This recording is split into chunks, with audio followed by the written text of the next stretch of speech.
Hello. How you all doing? Everybody here, but I don't care. So, three topics for today are going to be Musk, Epstein, and Code Geass. So, let's get into it. So Musk. So, Musk, basically, to give you the quick sum up, has created a new political party, basically out of spite, against the big beautiful bill. Um, the issue that he has with the big beautiful bill is basically that it doesn't do enough to tackle the deficit, which I understand the perspective, but it's not like you're going to be successful. Sorry, like we had everything. Conservatives have basically had every single thing going for them, and still do pretty much without this stupid. And they got like 51% of the vote.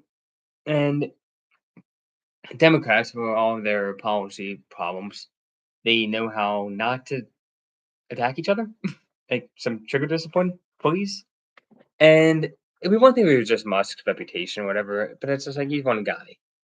We can't lose this. If we can't. If we do, Western civilization is going to be doomed. Just period. And along with it, all the rights and liberties that we all have, long term. Now, it's not going to affect me. I mean, nobody cares about me, but it is going to have an impact, and that's why the entire conservative and intellectual, yeah, intellectual landscape is just basically collapsing on Musk right now because we all see how stupid it is. It's really stupid. And you like to think, oh well, nobody's gonna be stupid enough to vote for him. Well, it doesn't take much. If he tosses a few House seats or Senate seats to the Democrats, which he can do with his vast amount of money, um, Democrats get the House and Senate. They impeach Trump. They maybe impeach Vance, but point is, they would completely sink the Trump agenda, which is very close to the Musk agenda. Sorry, Musk, you don't get every single thing you want. Yeah, it doesn't mean you get to throw a pity party for yourself and get upset and angry about things. Like, maybe lay off the ketamine. It doesn't seem to be doing much for your judgment. Although I don't think it's really the ketamine that's the issue. The issue is that Musk's entire career has been a series of going all in every single time. He is basically suffering from the gambler's fallacy, where if you always bet and you always win, you always think you will win, and keep making dumber and dumber bets until it doesn't pay off. And this is probably the bet that's not going to pay off. Now, best case scenario, people just laugh it off and say, "Okay, yeah, Musk can do whatever Musk is going to do."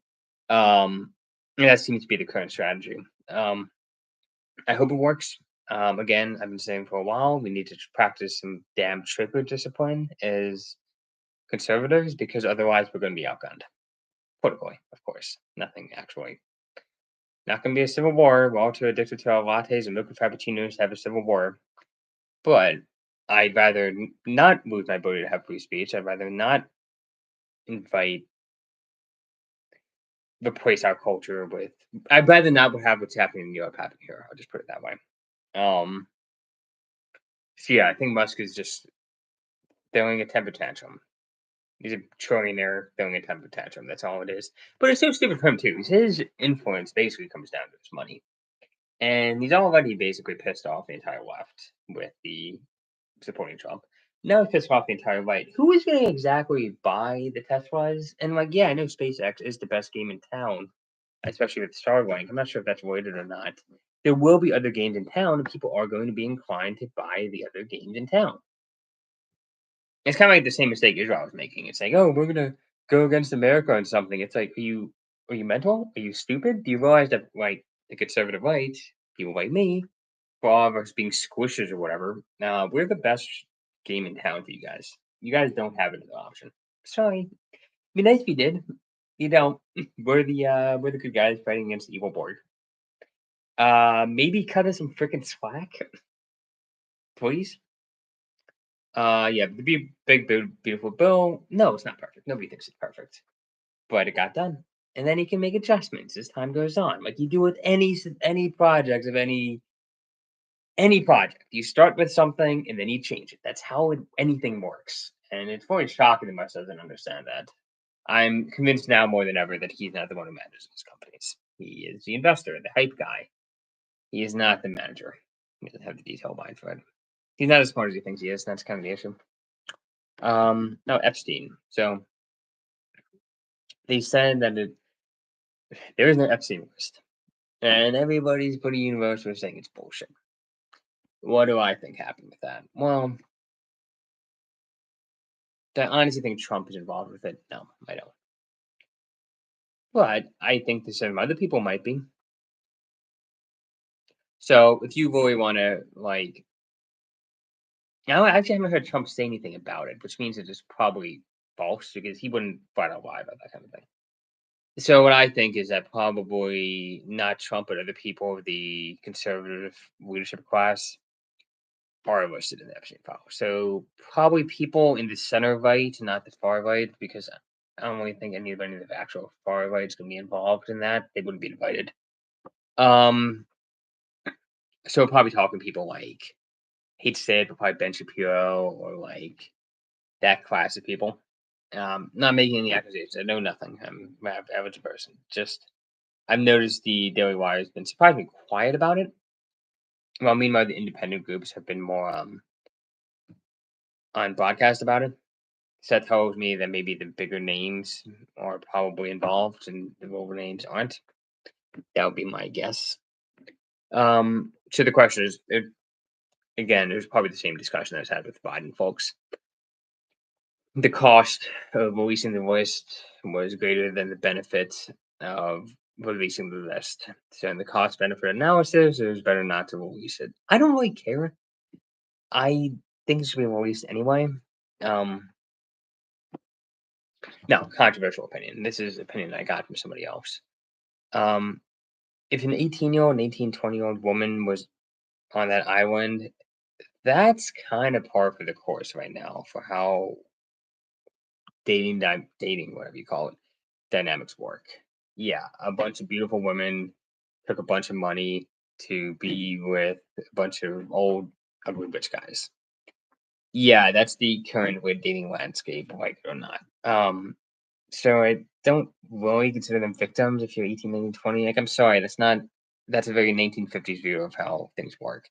That said, there's obviously a lot more stuff happening with younger people.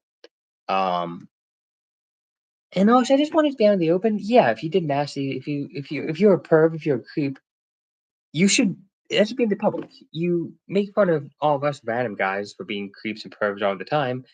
It's kind of justice if you got punished too, if you got called out for your depravities. Maybe that's spiteful. I don't care. And also, what benefit? People are like, oh, we can control people. No, I don't want people to be controlled by having this under the. If somebody is vulnerable enough based on this stuff to be shot down out of their public space, they should be shot down. And if they're not, I at least want them to be weakened. I don't want anybody being blackmailable to be controlled by people I don't know. Let it be in the public. Let them be blackmailed by stuff that's in the public domain rather than the private domain. Because if they're being blackmailed by something in the public domain,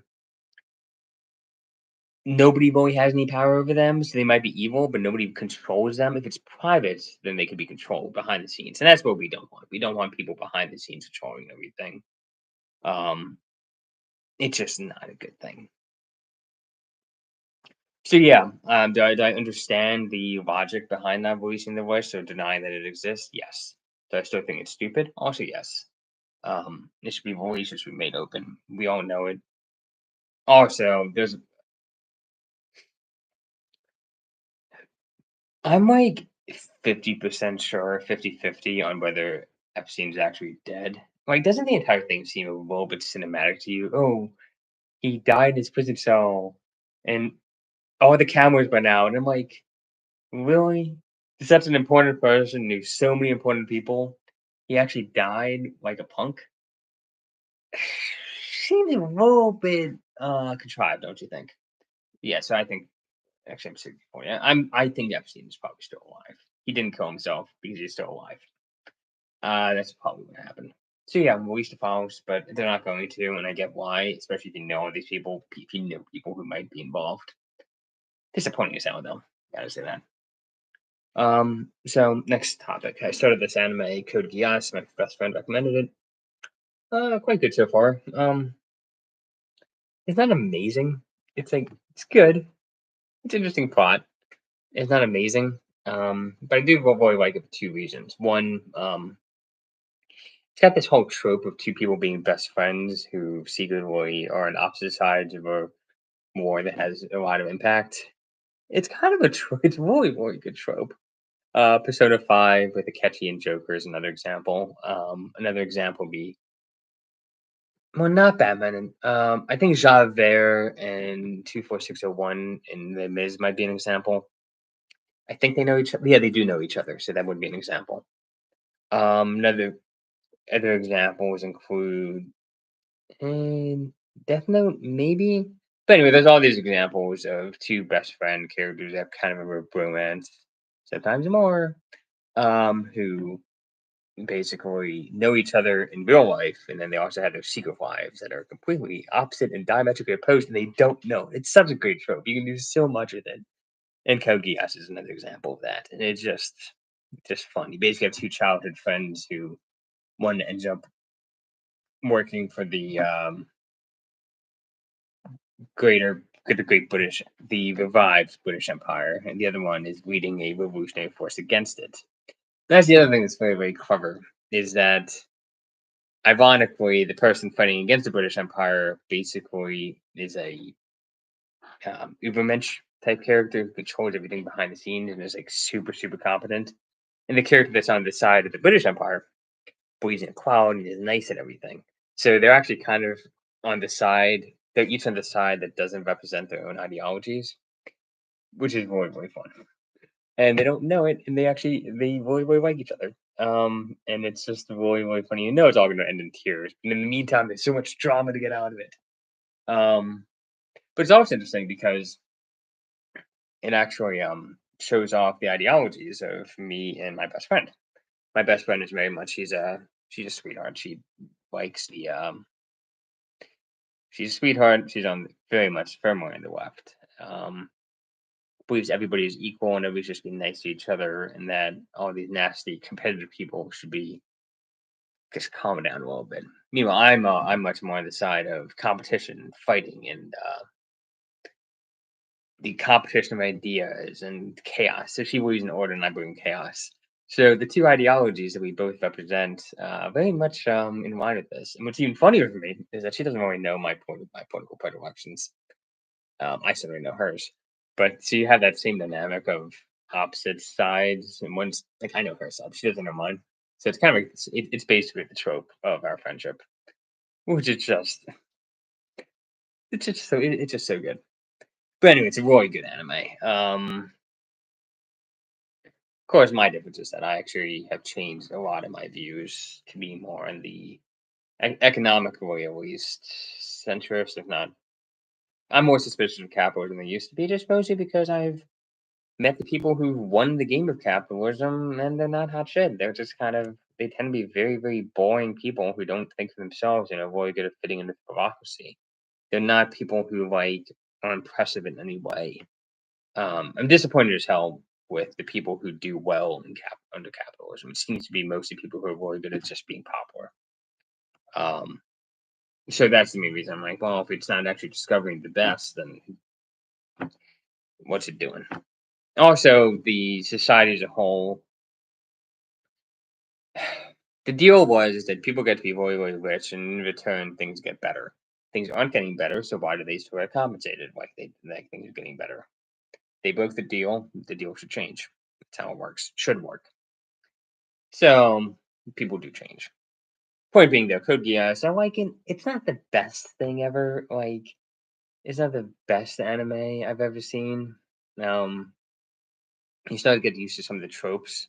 And some animes really hold up well. Like Fullmetal Alchemist holds up fantastically well. This is good. It's not great. It's good. Um, but I'm gonna finish it. Probably gonna watch another episode right after this. But yeah, that's the new thing I'm watching. I'm giving it a solid B plus so far. Um, the issue is that the dialogue is just not quite good enough to really warrant a higher score. It's a really good plot, overwhelming good action and stuff. It's just the dialogue and the actual characters are a little bit tropish. Anyway, that's my opinion. Yeah, cheers.